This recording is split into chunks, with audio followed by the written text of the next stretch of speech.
Alhamdulillah. Terima kasih ya pemirsa yang ada di rumah masih tetap setia bersama kami di acara Ngeteh Pagi, ngobrol sama Teteh di pagi hari.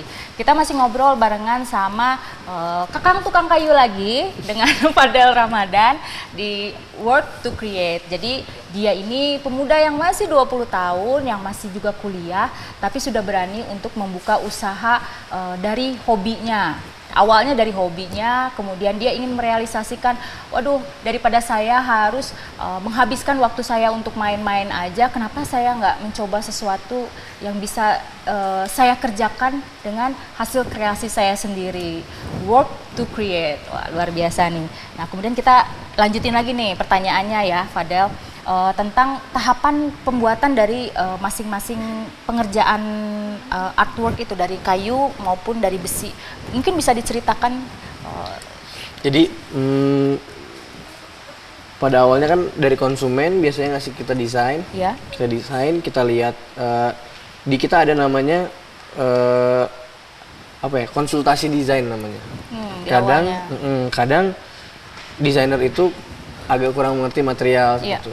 Kadang mungkin kekuatannya atau segi ketahanan dari si jenis kayunya kayak gitu. Nah, setelah itu udah deal kayak oke, saya mau pakai ini, mau pakai ini, mau pakai ini, baru kita biasanya hunting kayu, Mbak. Kebanyakan kayu yang saya pakai di sini recycle. Kayu-kayu recycle ya? Dari palet-palet, dari Iya. bekas peti-peti kemas. Itu saya recycle lagi jadi suatu barang yang bisa dijual gitu. Tuh dari situ pemilihan kayu udah beres. Biasanya kita ada quality control kayunya yang mempunyai standarnya gimana. Itu udah ada standar, udah ada SOP-nya masing-masing gitu dari si kayu itu. Udah gitu biasanya dipotong sesuai cutting namanya. Jadi dipotong sesuai apa ya, kebutuhan. Sesuai kebutuhan dari desainnya itu dipotong. Habis itu ada tahap penghalusan namanya, sanding gitu namanya, penghalusan. Udah gitu baru finishing, building dulu, dia udah jadi, di QC lagi si bentuknya sesuai dengan desain atau enggak, dari segi kekuatannya. Nah, baru dari situ udah konsumen udah setuju, udah lihat setengah jadi lah, ibaratnya itu udah setengah jadi, baru kita finishing. Gitu. Jadi nggak bikin dummy dulu ya, jadi udah langsung ini aja ya? Tergantung jumlah ordernya. Oke, kalau banyak mungkin bisa dibuatkan dummy dulu ya? Biasanya kita kalau misalnya sama perusahaan bikin souvenir atau bikin wooden box yang 1000 atau berapa gitu, kita bikin sampelnya dulu. Sampel udah keluar, si sampel itu jadi acuan buat produksi kita. Seperti itu ya.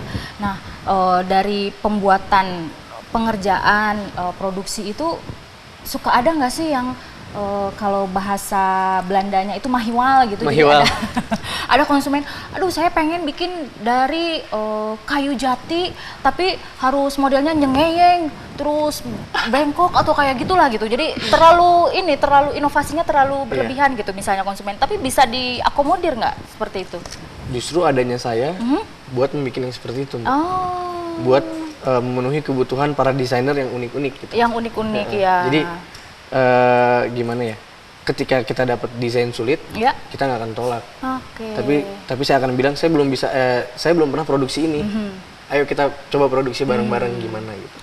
Itu biasanya lebih banyak komunikasi sama desainer. Misalnya kadang hampir setiap hari desainer datang. Oh ini ngatur ini gini gitu. Biasanya kan kalau di workshop lain tuh kayak, wah desainnya sulit enggak deh gitu. Iya, karena biasanya bikinnya yang udah umum gitu ya. Ini kan yang mainstream iya, gitu. Betul. Kalau kita dapet yang kayak gitu seneng gitu, Mbak. Tantangan sendiri kayak, ya. Wah asik nih gitu kan, malah kayak sesuatu yang kayak kemarin gedung Pertamina lumayan asik juga tuh. Jadi bagaikan ini mencari harta karun gitu ya, ini gimana caranya supaya sesuai dengan apa yang diinginkan gitu. Kadang desainernya aja bingung. Yang ngedesainnya aja bingung gimana yang bikinnya kan gitu. Tapi ketika itu jadi, wah kepuasannya luar biasa, Mbak. Belum ada yang pernah bikin, cuman saya yang bikin, dan apalagi itu kadang jadi trendsetter gitu kan. Wah bikinnya di saya gitu. Wah hebat nih, luar biasa. Tapi pastinya dari setiap pengerjaan suatu produksi itu ada ada kendala-kendalanya nih, mulai dari praproduksi sampai akhirnya pasca produksi. Apa aja tuh, bisa cerita nggak kendala-kendalanya? Kalau kendala dari bisnis itu semua bisnis pasti punya kendala yang banyak. Resiko namanya resiko produksi. Resiko produksi di sini ada kegagalan produksi, kegagalan finishing, banyak tahapnya Mbak.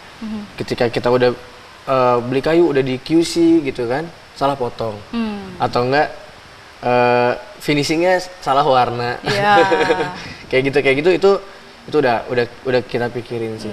Cuman dari Work to Create ini, kalau dari saya sendiri untuk bisnis itu emang yang paling sulit tuh human resource. Human resource-nya ya. Karena kalau satu orang itu cuman punya waktu 24 jam, Mbak. Cuman kayak kalau kita punya karyawan kan kita sehari jadi punya, misalnya satu karyawan lagi jadi berdua sama saya gitu ya.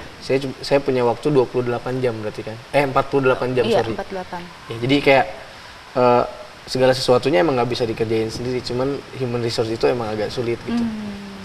Gimana sistem. Jadi kayak sampai sekarang pun saya masih mencari-cari sistem yang enak buat karyawan tuh gimana, buat sayanya gimana gitu. Yang penting win-win lah gitu. Sama-sama enak gitu, nggak ada terpaksa, nggak ada.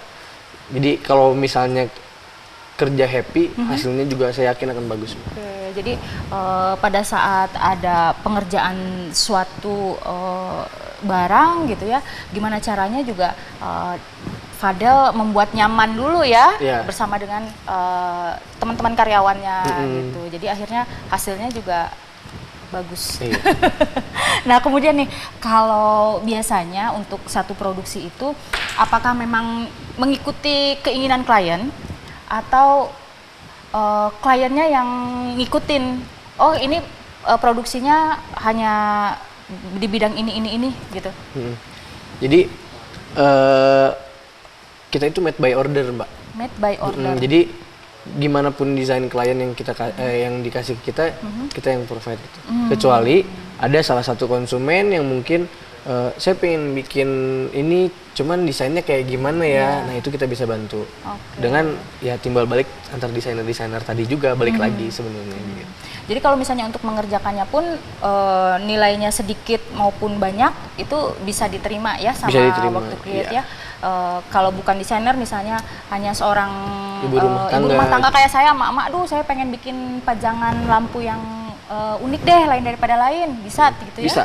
Bisa ya? Bisa. Waduh, kayaknya.